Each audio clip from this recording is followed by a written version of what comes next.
que foi o tema da semana passada, né? Comunhão, foi o que marcou a vida da igreja nos seus primeiros passos. Quem estava de fora da igreja olhava aquele grupo que deram o nome de cristãos pela primeira vez lá na cidade de Antioquia. O que impressionou a sociedade daquela época não era a pregação deles, não era a música deles, não era absolutamente outra coisa senão o amor que eles tinham uns pelos outros. E eles queriam que esse amor que foi derramado por Jesus se espalhasse por todo o mundo. E chegou até você. Olha aqui para mim. Abra todos os teus ouvidos. Chegou até você. Vai parar em você? Então, espalhe esse amor. Estenda a sua mão assim na minha direção e diga: Senhor Jesus, usa o meu pastor agora e fala comigo. Não permita que ele estoure o horário. Quem pode me ouvir 5 minutos? Levanta a mão bem alto. 5, 10, 15, 20, 25, 30, 35. Eu sempre pego vocês, né? Vocês sempre caem nessa. Dê um sorriso para essa pessoa bonita que está do seu lado. Graças a Deus, Jesus pôs uma pessoa bonita do seu lado. Amém? Porque aí na rua a gente encontra cada peça, né? Misericórdia. Mas Deus é bom, Deus é maravilhoso, e é por isso que nós estamos servindo a Ele com alegria e fidelidade.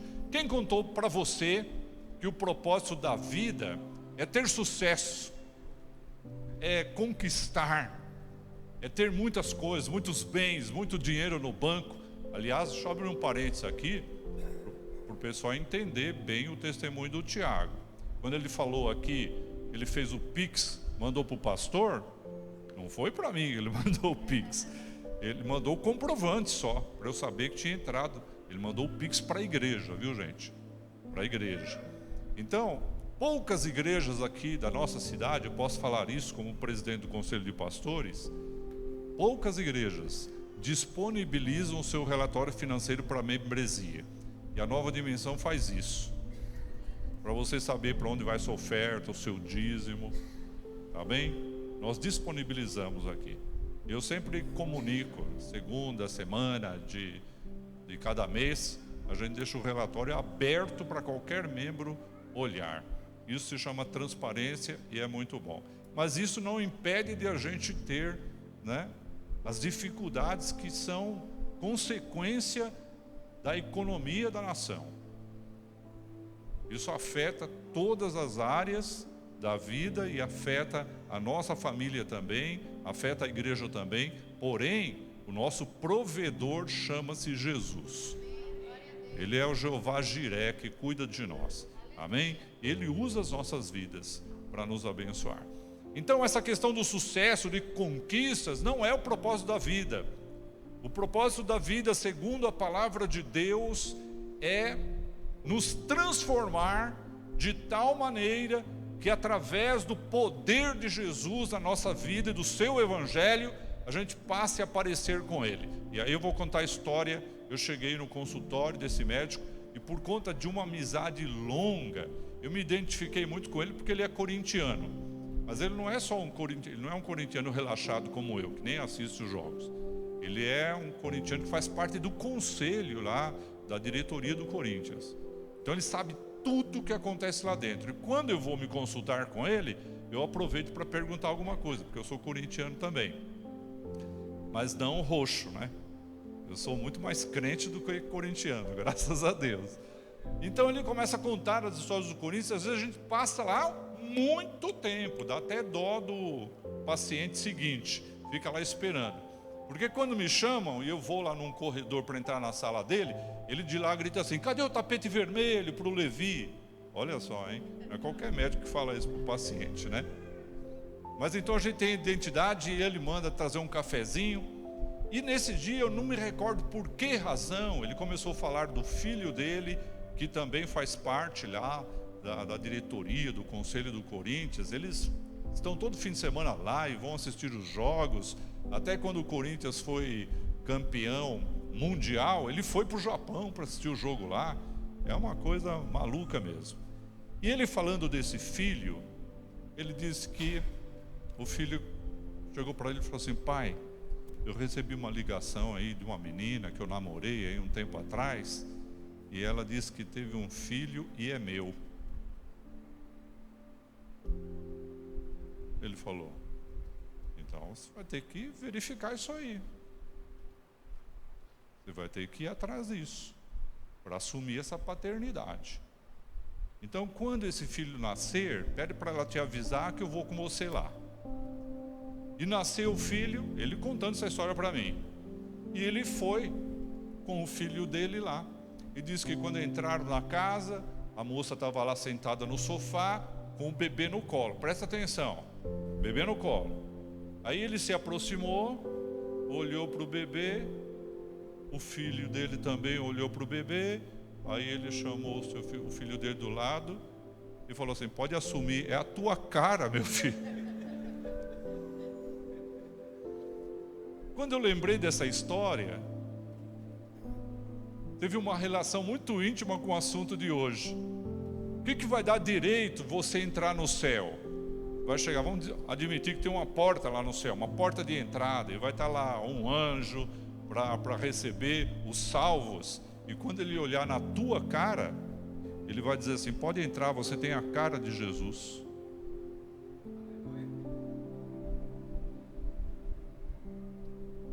Essa é a única possibilidade de alguém entrar no céu: ter a cara de Jesus, ser parecido com Jesus, ser um discípulo de Jesus. O céu é um lugar de discípulos de Jesus. É um lugar que Jesus mesmo preparou para os seus discípulos, e não apenas para seguidores. Por isso que eu coloquei esse tema aí: discípulos ou apenas seguidores de Jesus. O tema de ontem, das nossas reflexões, foi: propósito define prioridades. E a nossa agenda revela se nós somos discípulos de Jesus ou não. Como nós começamos o nosso dia, aquilo que nós propomos a fazer durante o dia, durante a semana, mostra se Jesus é o número 1, se ele é o primeiro ou não é. E se ele não for, você não é um discípulo de Jesus. De repente você está no caminho, mas ainda não é. Se você dá tudo para você mesmo, em outras prioridades, e depois o restinho lá no final da noite, e você senta na tua cama, ou mesmo deitado, você fecha o olho e diz assim: obrigado, Jesus, por esse dia, e desliga a pilha. Que discípulo és tu? Tu és um seguidor, e ainda dos ruins. Não adianta a gente fazer marolinha, a gente fazer pirueta, a gente fazer tantos artifícios, levantar a mão. Tudo isso é muito legal, é muito bom, mas ser discípulo de Jesus é o dia a dia. O dia a dia.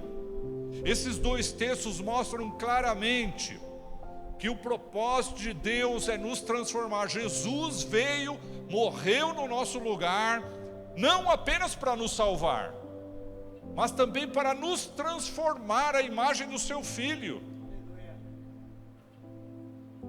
Por que os nossos queridos irmãos lá da igreja primitiva foram chamados de cristãos? Porque quando olhavam para ele, falavam: olha, parece com Cristo, não parece? Parece, mas não é, só que parece. O jeitinho de andar, o jeitinho de falar, o jeitinho de ser, o caráter, a maneira, o estilo de vida. Eles pareciam com Jesus e eram discípulos de Jesus. Isso tem que acontecer hoje. Mas aqui entre nós tem sido vergonhoso a postura de muita gente que adotou o nome de evangélico, de cristão, dando um mau testemunho. Ultimamente nas redes sociais a gente sente vergonha de ver as coisas que estão acontecendo no meio evangélico. Por quê? Porque é pessoas que adotaram uma carteirinha de evangélico, mas não são na verdade. Porque o evangélico é aquele que vive o evangelho. E o evangelho é para a vivência de quem foi transformado pelo poder de Jesus. Quem recebeu a Cristo está andando com Ele, fazendo a sua vontade, obedecendo a sua palavra. Posso ouvir um amém aí? Tem discípulo aqui nesta noite? Diga amém. Então o primeiro ponto dessa mensagem, prometo a você, vou correr mesmo, para a gente não extrapolar muito o horário, tá bem? O primeiro ponto dessa mensagem é isso aqui, ó: fomos criados para nos tornarmos como Cristo. E isso começa lá na criação, em Gênesis 1, 26. Você vai ler comigo agora, 1, 2, 3. Aí ele diz: agora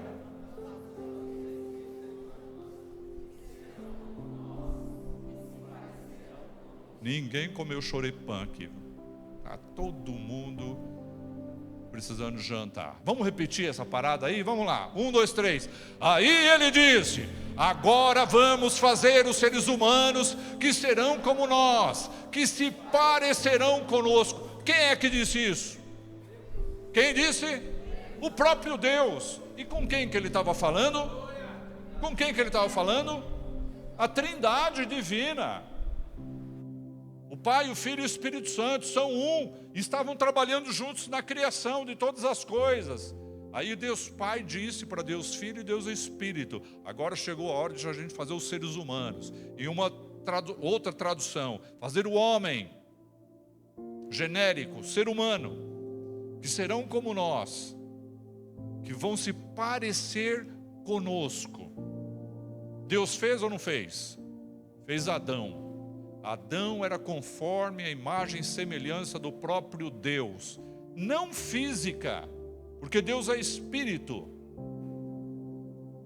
Jesus se encarnou, Deus encarnado, tomou uma forma e uma imagem física, mas Deus Pai não, Deus Espírito Santo não. Mas aí o que aconteceu? O pecado entrou. Quando o pecado entrou, deformou essa imagem completamente. Aí veio o castigo, veio a punição. O pecado, diz a Bíblia, passou a todos os homens por conta do pecado original, o pecado de Adão. E Deus precisava responder a isso. Deus precisava trazer uma solução, trazer uma proposta, trazer um remédio. E foi então que Jesus veio para restaurar a imagem celestial em nós. E Ele está trabalhando nisso, queridos. Enquanto a gente se reúne aqui, ouve a palavra, Deus está retocando a nossa vida. Quando nós estamos lá numa célula, Deus está retocando a nossa vida. Quando nós estamos lendo a palavra dEle em casa, Ele está retocando a nossa vida. Quando nós dobramos os nossos joelhos, ou em pé, ou sei lá de que maneira, orando, buscando a Ele, Ele está trabalhando no nosso coração, nos modelando para a gente voltar a reaver a sua imagem. Posso ouvir um amém? Então o que significa ser semelhante a Cristo? Significa desenvolver, em primeiro lugar, amor incondicional. E como é difícil, hein? Olha aqui para mim, que agora começa a apertar um pouco a questão do discípulo de Jesus. Jesus nos amou incondicionalmente. Nós éramos pecadores. E somos ainda, né? Somos pecadores redimidos, mas somos ainda. Mas antes da remissão, nós éramos pecadores e gostavam mesmo do pecado, gostavam do negócio. E o amor dele é incondicional, ele nos amou apesar de. E nós temos que fazer isso como discípulos. E como é difícil amar quem machuca a gente, quem fere a gente, quem nos aborrece, quem nos decepciona. Como é difícil amar. Às vezes é difícil amar a esposa dentro de casa, o marido, os filhos, de tão ruins que nós somos. Como a gente precisa desse amor de Jesus em nós. Ser semelhante a Cristo também desenvolve humildade na gente. E a nossa tendência é o quê? Ser orgulhoso. Vira e mexe a gente quer dar uma carteirada nas pessoas, achando que nós somos melhores do que os outros. E como nós temos doses de orgulho no nosso coração, gente. Sim ou não? A gente tem. Agora, o orgulho vem de Jesus? O orgulho vem do Espírito Santo? Então vem de onde? Vem do inferno, vem dos demônios. E nós precisamos ser libertos disso. E somente com a presença do Espírito Santo em nós, sendo cheios dele, é que nós vamos viver assim. E eu poderia citar aqui, listar tantas coisas: obediência, santidade. Porque ser semelhante a Cristo é necessário e indispensável. Viver em pureza, viver em santidade. Não tem a mínima possibilidade de você andar com Jesus e viver no adultério, viver na fornicação, viver na prostituição, viver na mentira, viver no engano, viver uma vida dupla. E muita gente tenta, achando que engana a Deus, mas não engana. Agora veja como essa santidade está fora de moda na igreja. Quem aqui, membro da Nova Dimensão, já foi participar de uma conferência sobre santidade? Levante a mão. Temos 2 pessoas ali, ainda levantaram assim bem humildemente. Você não encontra isso. Por quê?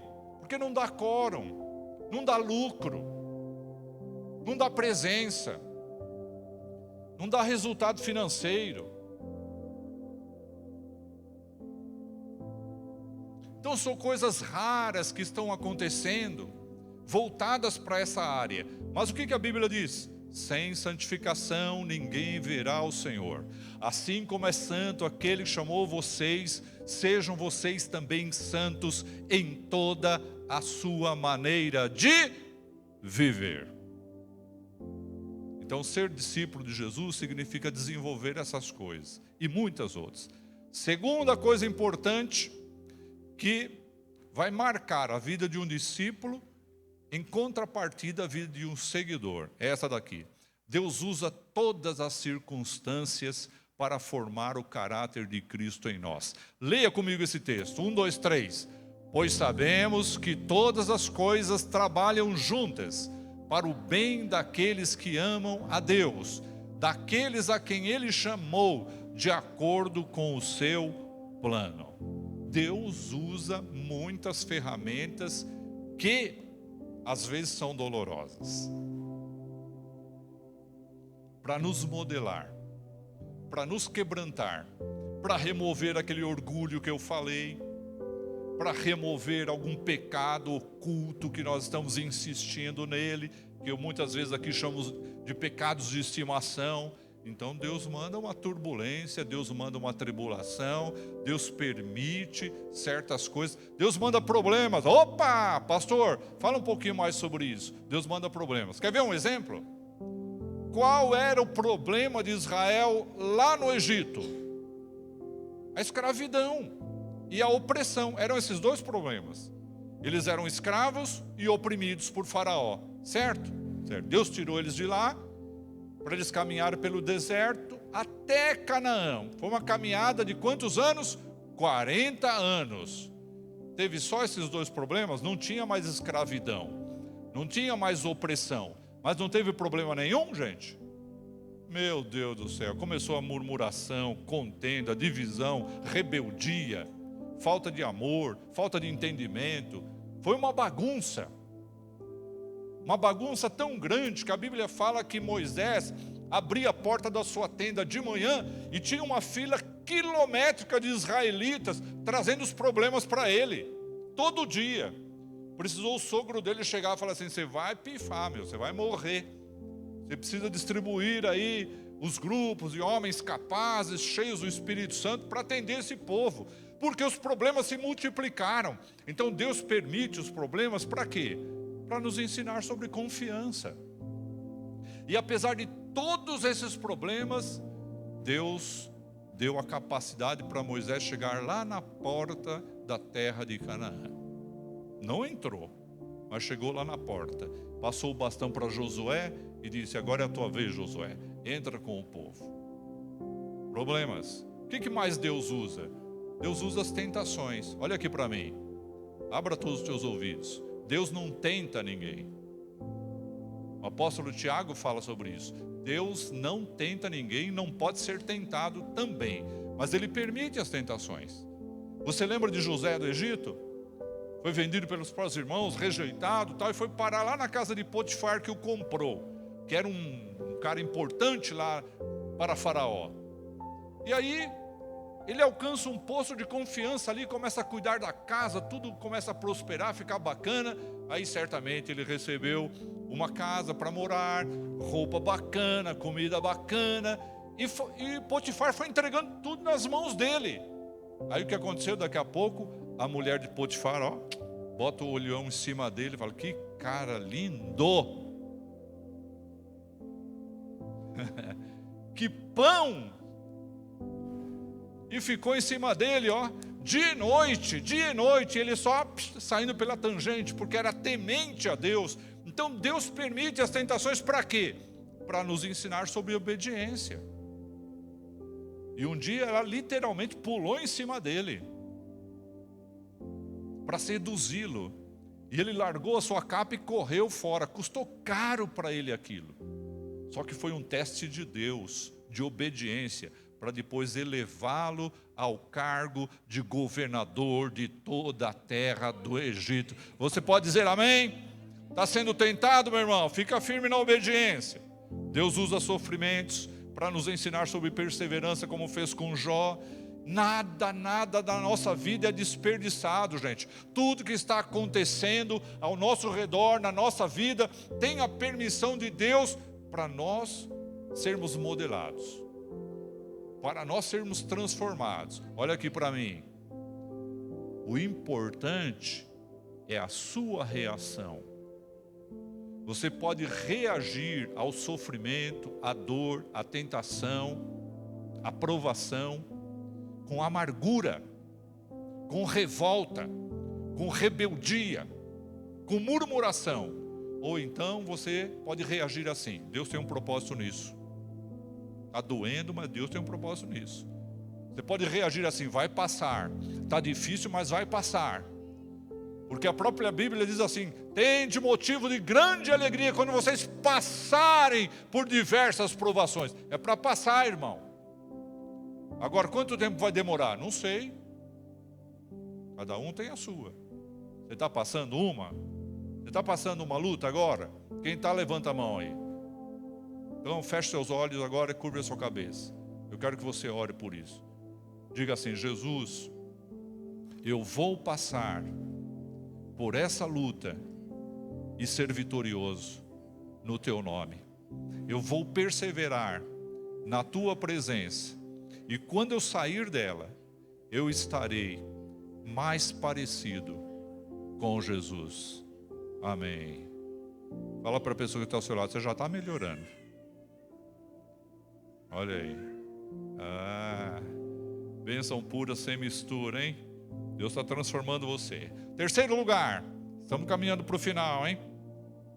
O processo de se tornar como Cristo é progressivo. Olha o que diz 2 Pedro 3,18. Porém, continuem a crescer na graça e no conhecimento do nosso Senhor e Salvador Jesus Cristo. Glória a Ele, agora e para sempre. Meu irmão, olha, põe o teu olhar naquele texto lá e presta atenção naquela expressão.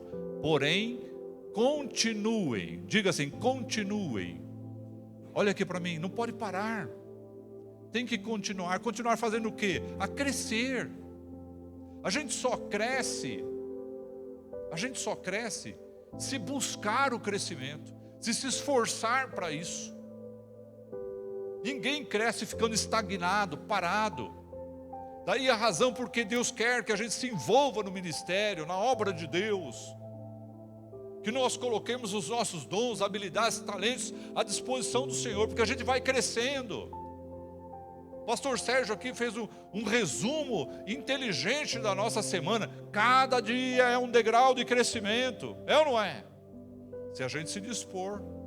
Falar nisso, tem 196 inscritos na campanha. Falta 4 para atingir 200. Manda o link para alguém, irmão. Manda o link para alguém.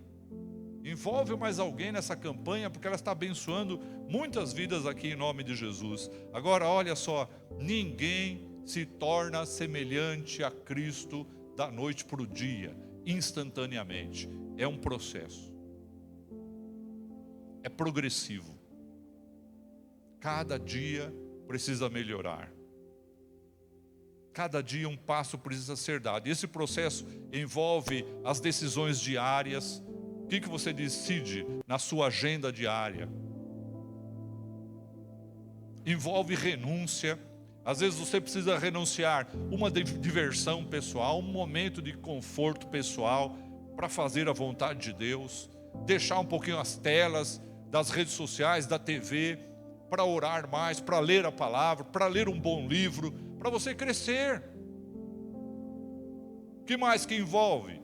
Obediência diária, porque é preciso ser obediente, né? Para fazer uma devocional todos os dias, é preciso obedecer.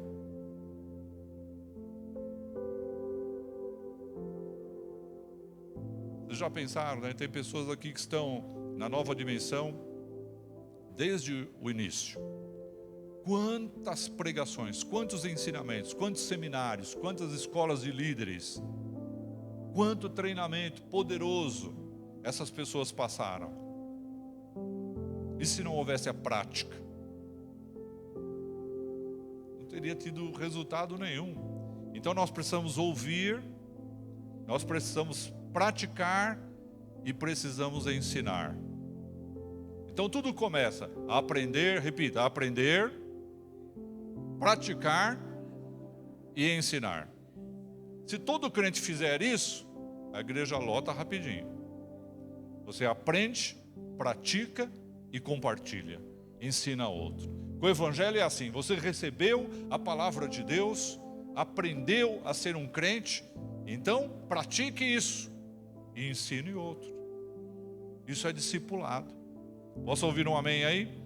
Então, cada vez que você escolhe perdoar, você se torna mais parecido com Jesus. Cada vez que você escolhe amar, você se torna mais parecido com Jesus. Cada vez que você escolhe se santificar, você se torna mais parecido com Jesus. E eu termino agora com o quarto ponto aqui. Nós precisamos cooperar com o Espírito Santo nisso. Olha aqui para mim, você ficar com o braço cruzado aí, esperando que vai acontecer toda a transformação, todo milagre, não acontecerá. Temos a nossa parte. Eu quero chamar isso aqui de parceria. Ao invés de cooperação, nós precisamos ser parceiros com o Espírito Santo. Parceiros. Um ajudando o outro. Tem muita coisa que Ele quer fazer na minha vida, mas Ele só fará quando eu deixar. Sabe o que é esse gesto aqui? É o gesto de Jesus na cruz, se entregou. Se entregou por mim e por você, sem reservas. Quando você se apresentar assim a Jesus, ao Espírito Santo, eis-me aqui, Ele vai fazer tudo aquilo que Ele quer fazer. É a rendição, é a entrega, mas é uma entrega voluntária, plena, como o apóstolo Paulo fez, como Pedro fez, como muita gente fez.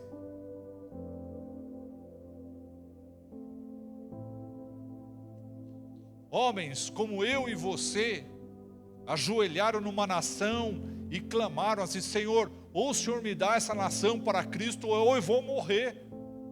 Isso é uma entrega total.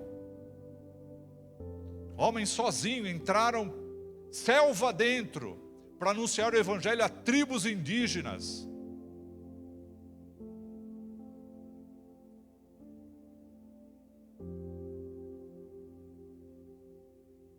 Tem que haver a entrega, queridos. Deus vai fazer a obra, conforme diz o texto aí de 2 Coríntios 3,18. Portanto, todos nós, com o rosto descoberto, refletimos a glória que vem do Senhor. Essa glória vai ficando cada vez mais brilhante e vai nos tornando cada vez mais parecidos com o Senhor, que é o Espírito. À medida que você vai deixando, a glória vai aumentando, o brilho vai aumentando. Moisés subiu no monte, passou um tempão na presença de Deus. Quando ele desceu, o rosto dele brilhava ao ponto de as pessoas não conseguirem olhar para ele. Ele teve que colocar um véu. Foi um negócio bem esquisito, né? Um homem de véu, né? mas era glória. Glória de Deus. Tem glória na sua vida? Pode brilhar mais. Dá para aumentar. Amém? Como que a gente faz isso? Como que acontece isso? Essa parceria. Não tem outro caminho, a gente fica repetindo aqui quase todo culto, né? Mais Bíblia, mais oração, mais jejum, mais devoção, mais adoração. Eu estou começando um novo hábito de manhã nas minhas devocionais. Eu coloco uma música, aquela música da Aline Barros, Sonda-me. Aí eu fico repetindo aquilo lá. Sonda-me, quebranta-me, transforma-me, enche-me e usa-me, Senhor. E eu ponho de novo, e ponho de novo, e ponho de novo. Vamos cantar mais uma vez? Vamos? Sonda-me, quebranta-me, transforma-me, enche-me e usa-me, Senhor. Como um farol que brilha à noite,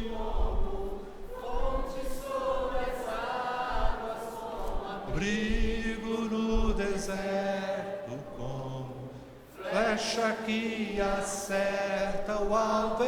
Quero ser usado. Vai ficando em pé. Maneira que te agrada em qualquer hora, em qualquer lugar. Eis aqui a minha vida, usa-me, Senhor. Feche seus olhos agora. Sonda-me, quebranta-me, transforma-me, enche-me e usa-me, Senhor. Aleluia, Jesus.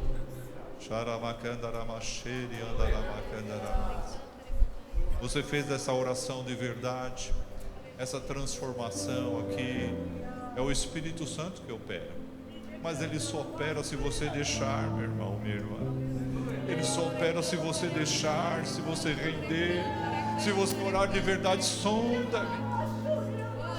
Sabe, quando eu estava fazendo hoje essa devocional pela manhã, o Senhor me mostrando tanta coisa que precisa ser quebrantada em mim. Antes dele me encher, ele tem que tirar coisas, eu tenho que render coisas, eu tenho que renunciar coisas para ser usado, mas eu quero isso. Você quer também, meu irmão? Você deseja isso de verdade? Quem deseja, sai do seu lugar, vem aqui à frente. Eu vou terminar orando aqui com vocês. O sucesso aos olhos de Deus não é posição, não é dinheiro, não são propriedades. O sucesso diante de Deus é parecer-se com Jesus. Cadê os irmãos que levantaram a mão que querem? Podem vir aqui, senão eu desço e fico sozinho aí na frente. Vem. Você quer ser mais parecido com Jesus? Você quer que o Espírito Santo sonde você? Que o Espírito Santo quebrante você? Amém? Feche seus olhos. Tem alguém aqui entre nós que ainda não